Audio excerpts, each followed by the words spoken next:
Assalamualaikum warahmatullahi wabarakatuh. Selamat pagi, salam sejahtera untuk kita semua. Bagaimana kabarnya? Semoga selalu sehat, semoga kita selalu dalam lindungan Allah Subhanahu wa taala. Amin. Baik anak-anak, bertemu lagi dengan pelajaran sejarah Indonesia. Kali ini kita akan mempelajari tentang Hindu-Buddha. Seperti kita tahu, Indonesia ini memiliki pengaruh, salah satunya adalah Hindu-Buddha. Bisa kita lihat di sini, punya Candi Borobudur yang merupakan pengaruh Buddha di Indonesia, yang merupakan salah satu kebanggaan negara Indonesia. Materi apa saja yang akan kita pelajari dalam Hindu-Buddha? Yang pertama adalah kita akan mempelajari sekilas tentang Hindu-Buddha. Yang kedua, masuknya Hindu-Buddha, teori-teori apa saja yang menyatakan bagaimana agama Hindu dan Buddha masuk ke Indonesia. Kemudian yang ketiga adalah pengaruh Hindu dan Buddha di Indonesia. Baik, untuk yang pertama tentang Hindu. Ajaran Hindu itu lahirnya di India antara tahun 3102 sebelum Masehi sampai 1300 sebelum Masehi. Agama Hindu ini merupakan perpaduan antara kebudayaan Arya. Arya itu pendatang ya. Pendatang, rasnya Kaukasoid, kemudian penduduk lokal itu bangsa Dravida. Agama Hindu itu pertama kali berkembang di lembah Sungai Indus India. Kemudian mereka dalam ajarannya itu politeisme, menyembah banyak dewa dengan dewa utamanya itu Trimurti. Nah ini, Trimurti ini terdiri dari 3 bagian. Dewa utama, yang pertama adalah Dewa Brahma, yang merupakan dewa pencipta. Kemudian Dewa Wisnu, itu dewa pelindung. Dewa Siwa, itu adalah dewa perusak. Selain 3 dewa ini, agama Hindu memiliki banyak sekali dewa. Contohnya dewa matahari, itu dewa Surya. Kemudian dewa ilmu pengetahuan, Ganesha. Dewi kesuburan, Dewi Sri. Kemudian dewa angin, Dewa Bayu, dan lain sebagainya. Agama Hindu memiliki kitab suci, yaitu Weda, yang artinya pengetahuan tentang agama. Kitab Weda sendiri terdiri dari 4 bagian. Yang pertama adalah Rig Weda, yang berisi pujian terhadap dewa. Yang kedua Samaweda, berisi nyanyian pujaan yang dilakukan ketika upacara agama. Yang ketiga Yajurveda, ini berisi mantra-mantra atau doa-doa untuk menyembuhkan. Bisa juga mantra ini dibaca saat penyelenggaraan upacara agama. Yang keempat itu adalah Atharvaveda, doa-doa untuk pengobatan. Dalam masyarakat Hindu itu mengenal sistem kemasyarakatan caturwarna atau istilahnya adalah sistem kasta. Kasta ini terbagi dalam 4 bagian. Yang pertama adalah kasta Brahmana yang terdiri dari golongan pendeta. Kemudian kasta Ksatria, ini anggotanya adalah para raja, bangsawan, dan prajurit. Kemudian Waisya, kasta Waisya ini berisi golongan pengusaha, pedagang, petani yang memiliki lahan sendiri. Kemudian yang keempat Sudra, itu adalah pekerja kasar dan rakyat biasa. Sebenarnya ada yang mengatakan kasta kelima, Paria. Paria itu kalau sekarang mungkin orangnya yang di bawah kasta Sudra, jadi nggak punya rumah, kemudian pekerjaannya juga serabutan atau kadang malah tidur di pinggir jalan, itu masuk golongan kasta Paria. Kemudian berikutnya, agama Buddha. Agama Buddha itu lahir pada abad ke-5 sebelum Masehi. Lahir sebagai reaksi terhadap agama Hindu, terutama karena keberadaan kasta. Jadi kalau agama Buddha ini dalam ajarannya menganggap bahwa manusia itu sama. Semuanya sama, yang membedakan adalah tingkat ketakwaannya, tingkat keimanannya. Tokoh yang menyebarkan agama Buddha pertama kali itu bernama Siddhartha Gautama. Ini juga berasal dari India. Jadi agama Hindu dan Buddha itu sama-sama berasal dari India. Kemudian dalam agama Buddha, pokok ajaran agamanya itu adalah manusia hidup dalam penderitaan, samsara. Karena itu, manusia wajib melepaskan diri dari kesengsaraan dengan cara memendam berbagai nafsu. Ketika nafsu dipendam, maka kita bisa menjalankan hal-hal yang benar. Jadi intinya, kalau manusia dikuasai oleh nafsu, kita pasti melakukan hal-hal yang negatif, yang tidak baik. Kemudian ada aliran agama Buddha. Yang pertama ada Hinayana. Hinayana itu kendaraan kecil, tujuannya adalah nirwana atau surga. Yang kedua, Mahayana. Nah, aliran Mahayana ini yang dianut oleh kerajaan Sriwijaya. Kalau Mahayana, tujuan manusia itu adalah menjadi calon Buddha atau Bodhisattva. Yang ketiga, aliran Tantrayana. Tujuan manusia adalah nirwana. Tetapi untuk aliran Tantrayana ini banyak yang melakukan penyelewengan, yang melakukan peribadatan yang tidak sesuai dengan ajaran Buddha yang sebenarnya, seperti bersenang-senang, memuaskan nafsu, dan lain sebagainya. Kitab suci agama Buddha itu Tripitaka, terdiri dari 3 bagian, Sutta Pitaka, Vinaya Pitaka, dan Abhidharma Pitaka. Agama Buddha ini diterima oleh masyarakat karena tidak mengenal kasta. Jadi kalau sebelumnya pada saat agama Hindu kan terdapat kasta. Hanya orang-orang tertentu yang bisa menduduki kasta yang paling tinggi. Makanya ketika agama Buddha ini hadir, orang sangat tertarik untuk memeluk agama Buddha. Nah, ini tokoh agama Buddha, Siddhartha Gautama. Untuk lebih memperjelas bagaimana perkembangan agama Hindu atau Buddha, kalian juga bisa mencari informasi dari sumber lain yang bisa memperkaya pengetahuan kalian. Kalau di sini, ini materinya sangat terbatas sekali. Berikutnya, teori masuknya Hindu dan Buddha. Yang pertama adalah teori ksatria. Kalau menurut kasta, ksatria itu adalah golongan raja, prajurit, kemudian bangsawan. Jadi dalam teori ksatria, ini berisi para prajurit yang melarikan diri dari kerajaan-kerajaan yang berada di pusatnya India atau negara-negara yang sudah terpengaruh oleh agama Hindu dan Buddha, melarikan diri ke daerah lain. Nah, ketika melarikan diri di daerah baru, mereka menyebarkan ajaran agama Hindu dan Buddha. Yang kedua, teori Vaishya. Kalau teori Vaishya itu kan isinya adalah golongan pedagang. Nah, mereka melakukan perdagangan. Jadi dari India kemudian berdagang di Selat Malaka, di Indonesia atau di Nusantara. Kemudian sambil menunggu arah angin yang membawa mereka kembali ke negaranya, mereka menyebarkan agama Hindu dan Buddha di Indonesia.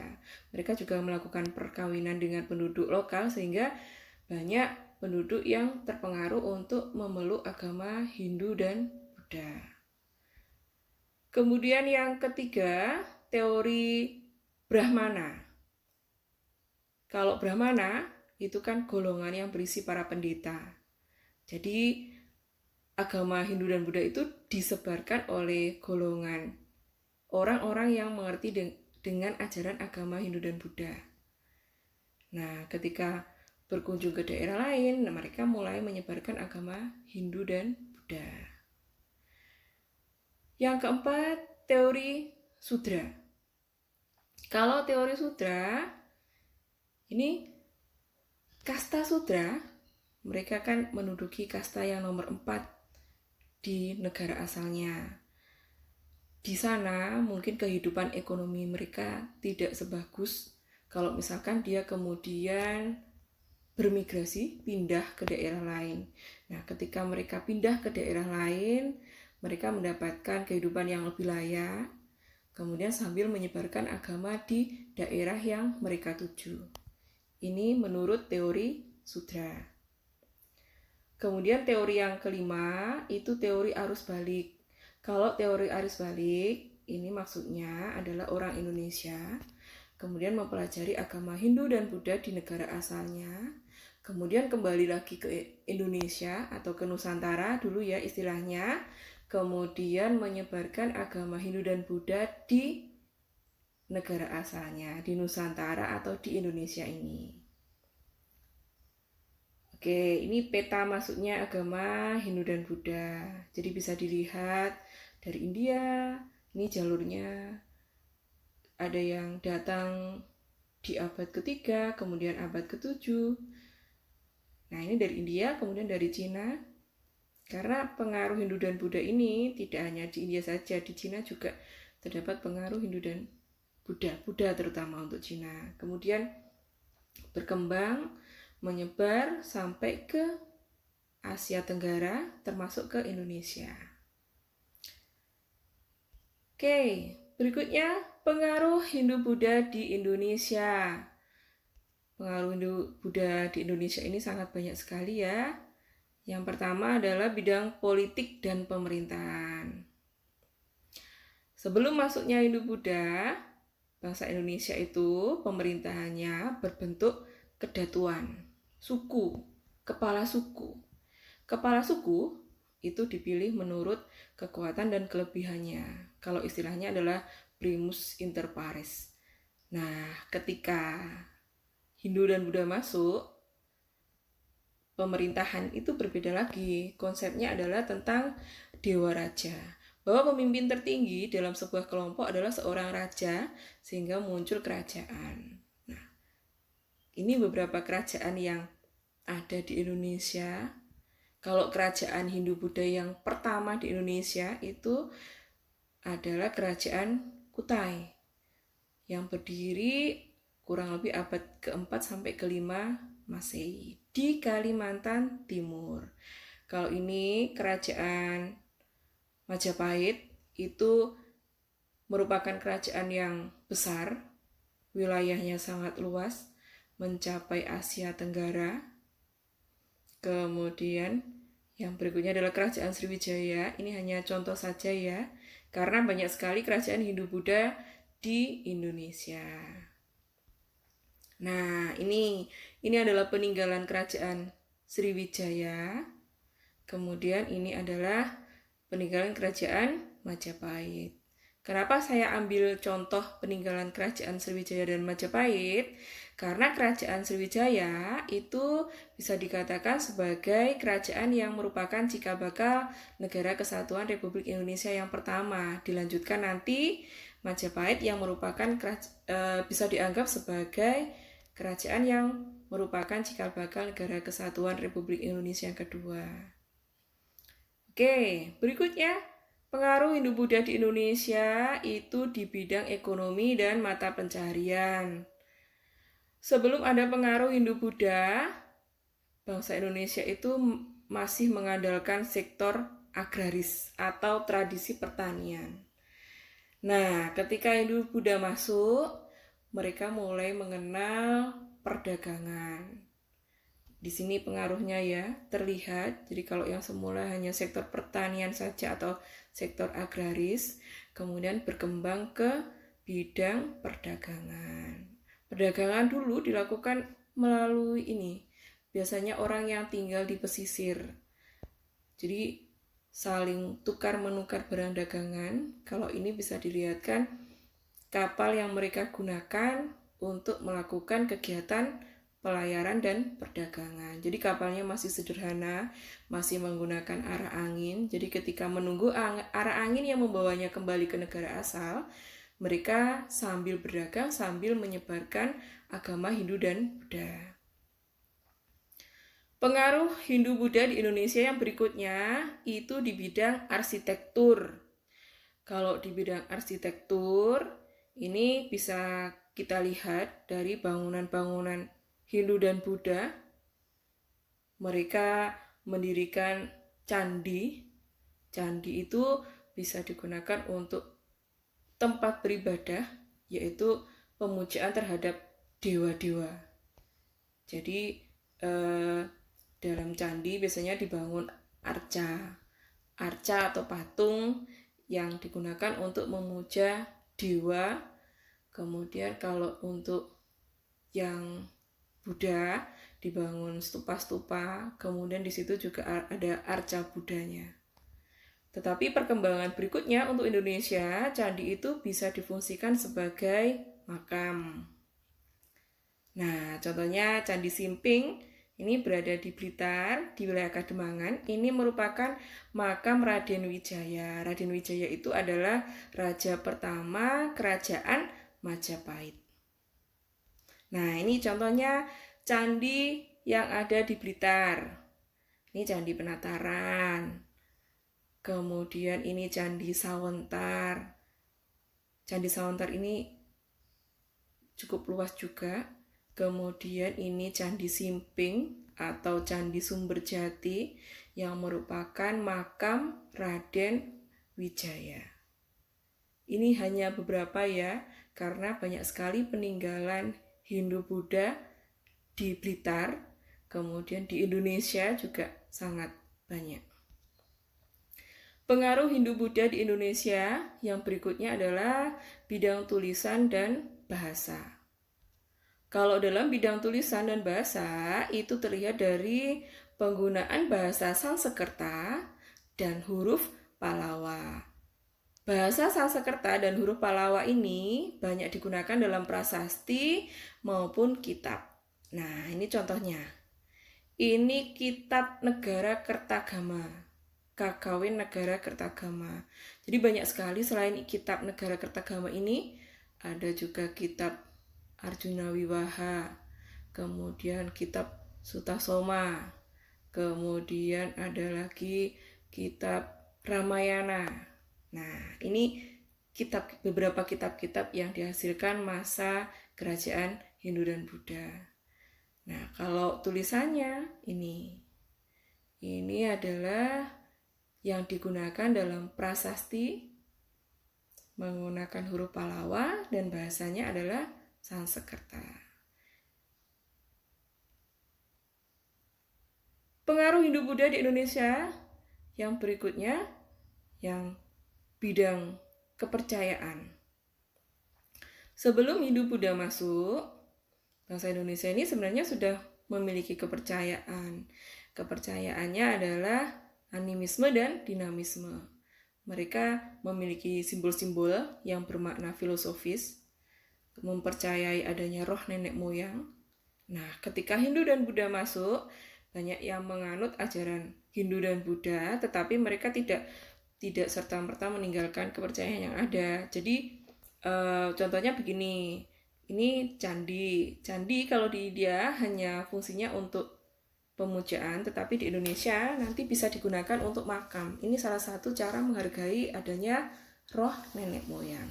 Seperti contoh sebelumnya tadi, Candi Simping atau Candi Sumberjati itu adalah salah satu bentuk penghormatan untuk raja pertama kerajaan Majapahit, yaitu Raden Wijaya. Ya, anak. Kemudian contoh masuk aja pengaruh bidang agama itu adalah adanya upacara agama Hindu dan Buddha. Nah, kalau ini adalah upacaranya agama Hindu. Mereka melakukan di pura. Kemudian yang ini adalah agama Buddha. Kalau Gamuda ini dilakukan di pelataran Candi Borobudur, karena kita tahu Candi Borobudur itu adalah candi Buddha yang biasanya digunakan untuk acara keagamaan agama Buddha seperti perayaan Waisak. Baik anak-anak, itu tadi yang dapat saya sampaikan. Mohon maaf atas semua kesalahan dan kehilafan. Selamat belajar, salam jasmirah. Semoga Allah melindungi kita semua. Wassalamualaikum warahmatullahi wabarakatuh.